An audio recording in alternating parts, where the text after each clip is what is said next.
Hi, hello everybody. My name is Mabel, and I'm welcoming you to Mabel's Diary today. How have you been? How's the day been? How is work? And how is family? It's so beautiful always to be in front of your screen. Thank you so much to everybody who has subscribed at all the points. Thank you so much to everybody who's following us. It's such an honor to have you always. And today, I will not be doing the podcast alone. I've got a very amazing guest around me. Yeah. How are you doing today, Emily? I'm great. I love this. Thank you. All right, that's so beautiful. And today, on Mother's Diary, I'm supposed to. I've asked how are you yet? You've asked me how I am, but you've not told them who I am. Oh! Maybe you just tell us who you are. Oh, hi everyone. I hope your day is going well. My name is ANWULI, and I'm here on Mabel's Diary. Oh, what did you just... I don't like this question, but I make films, I write. That's good. It's how both of us are wearing Christian. Sorry, it's not planned. The young people these days. All right, that's so beautiful, really, so beautiful. Thank you so much for yielding to the call. When I sent you the text, I was like, you're gonna pop up, and then I remember what we said. You were like, but then let's not get into that. Let's not get into that right now. But then, so beautiful to have you here. Thank you. It's an honor to be here. I know that you've been working hard on your episodes, so I'm glad to be here. To be counted worthy to your Mabel's Diary. All right, so today we'll be talking about Africa for Africa by Africans. Yep. What does that mean to you? It means that is a call to Africans. It means when you say Africa for Africa by Africans, you are literally giving a wake-up call to Africans out there that, hey, it is Africa that will build Africa. So I know that's what it's about. What does it mean to you? Area, antenna, Africa that was What? that will build Africa. Sorry about that. Yes, now. Yes, now. Africa is going to build Africa. The Bible says a wise man builds his house. Oh, okay, no. The house is built by wisdom. But that house will be built. It's just that you use wisdom to do it. And then with understanding, you sustain it. So it is not a stranger that will come and build your house for you. That's a crazy thing to assume, that a stranger will come and build your house. So you that are in the house, use what you have to build your house. You will not start complaining that, when time rain falls, I'm always getting wet. You complain until somebody comes and says, okay, I'll build your house, but it's going to be my house because I built it. And then you're there like, everything's not working out. I'm not happy. I mean, what you just said right now is practical neo-colonialism. Yeah, so that's what we're going to talk about. I'm excited. Yeah, right. So I think for me, I would just maybe sit down, relax, and enjoy her speak to us, and then maybe just putting in on 2 words at every point that I feel like I have something to say. Because so just express your heart to us. What have you seen over the years? What are the possible thing that we could time research, or what you've had over the years that you could really talk about? Okay, first let me start with how anytime you make research about Africa generally, you will see that when they talk about Africa, they always use the adjective developing. And that's very dangerous. I studied English, so I like words a lot. When you use a continuous tense as an adjective, it means that you are not, there's no timeline for you to achieve where you're going to.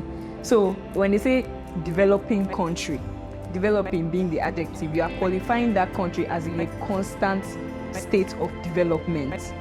But so every time they say Africa, developing continent, Nigeria is a developing country, all of that.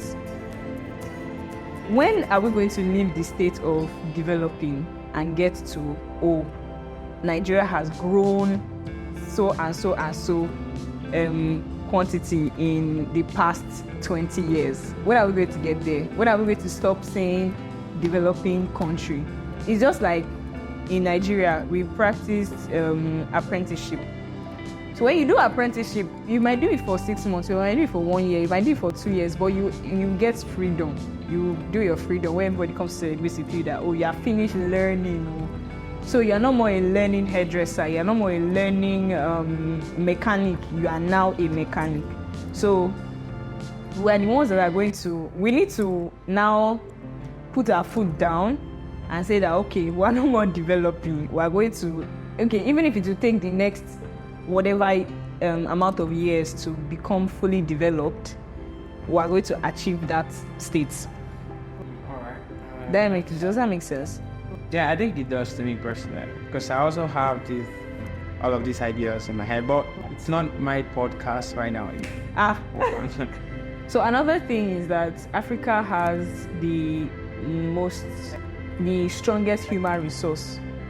I think they say in the world, because we have about 70% of our population of people under the age of 30. 70%. Yes, 70%, according to the United Nations. That's correct. That's correct. That's great. So that large number of young people means that there's a lot of human resource, and human resource is one of the things that is needed when you want to make social impact. You include human beings to create solutions and ensure that a change is made. So Africa needs to leverage on this human resource that they have to build Africa.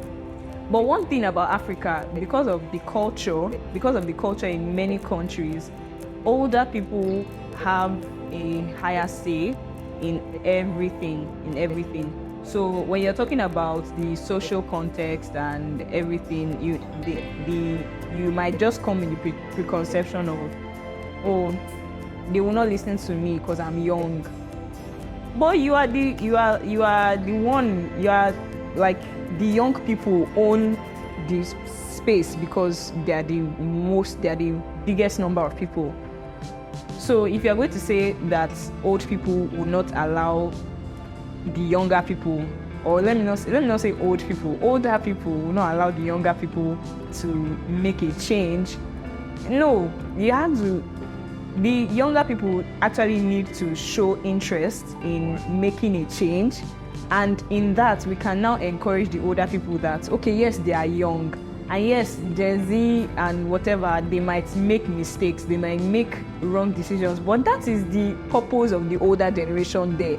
Give them guidance, give them directions in the way to go, so that they don't err when they get to those seats.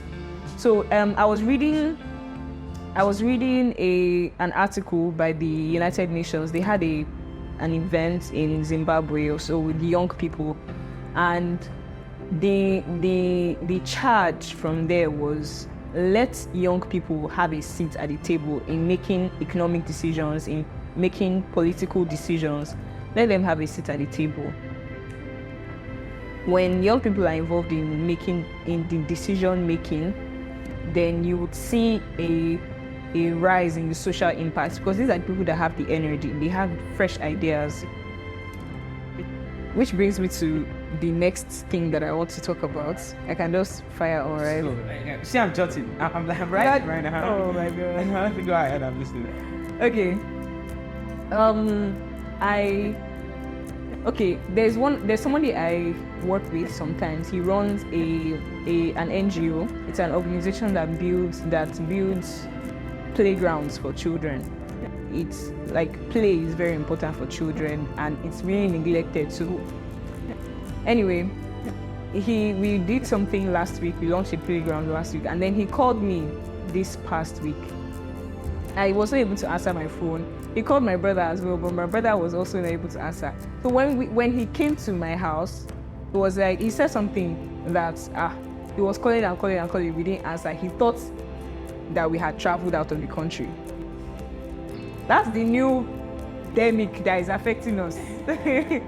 I don't want to say it's a pandemic. That is the new pandemic that is affecting Nigeria. Before you know it now, your loved ones are no longer in the same country that you are. And that is the solution that everybody, or let me not say everybody, that a lot of people are leaning towards now, leaving the country. Even when you have a conversation with someone who is established, when they make it in Nigeria, they are making it and saving money so that they can go abroad and relax. The ones that are not making it here, they want to go there, make it there, and relax there. So who is going to stay in Africa and build Africa? Or we're going to just keep saying, Africa is this, Africa is bad, Africa is slow. I continue traveling. Who is going to be here and build the country that you're thinking? As you see that it's slow, problems gravitate to those with solutions, right? So you have seen that there's a problem here. Create something to fix it if you can. These places that you are traveling to, they understand the value of human resources. That is why when you get there, they will use you, you will work, you will not even complain. Those things that you do here and it will be a problem for you here, you go there and you'll be doing it because you know that that is how they work. So we need to focus on building a work ethic that is very committed, very serious about what is going on, and knowing that it is people that are going to build this work. We need those people to be here and make that change for Africa. All right, it's been like a whole lot of different points you've said so far, and I had to like open the tab and start writing. It's quite a lot. Although I may not totally agree with all of the things you said, but then I feel like you had a very all right. I also believe Africa can only be beat by Africans. No matter how much we push these things around, we only have one point to combat. We are the ones that will be here.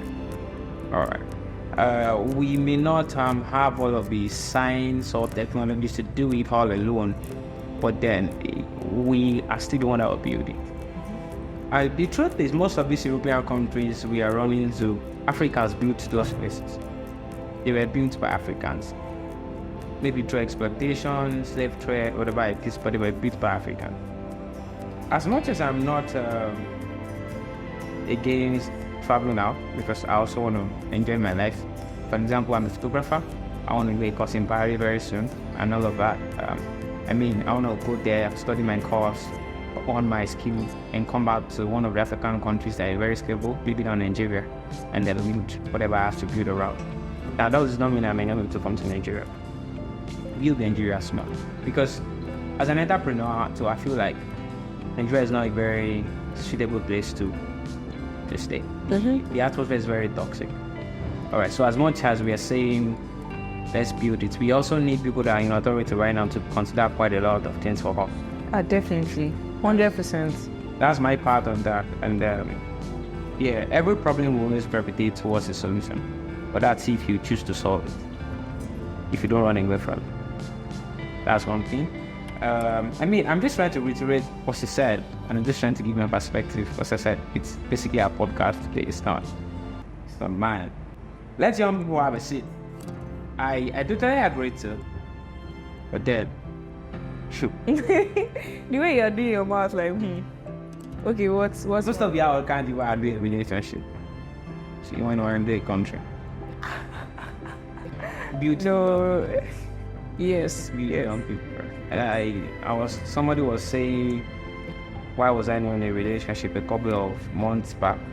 And you know the response I gave the person? I said it to you, but I said, it means train one of these ladies. Train one? One of them to be married. Okay. Most of them run away from slight issues. You can't even hold a conversation. You know, there's just a lot of things around it. Right, so I'm very reserved on this podcast today because it's for you, so I'm just trying to say quite a lot. That's in population. Man, you really don't want to hear my opinion on that particular point, because if I start, we'll not leave here today. However, I feel like most of the African nations are the juristic, and we have powers that are de facto states.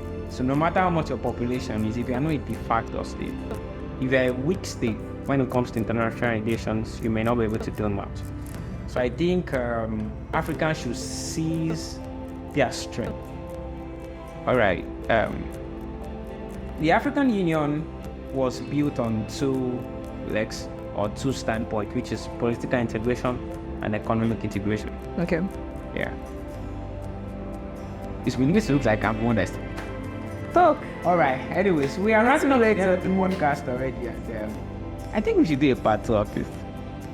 Let's do a part 2.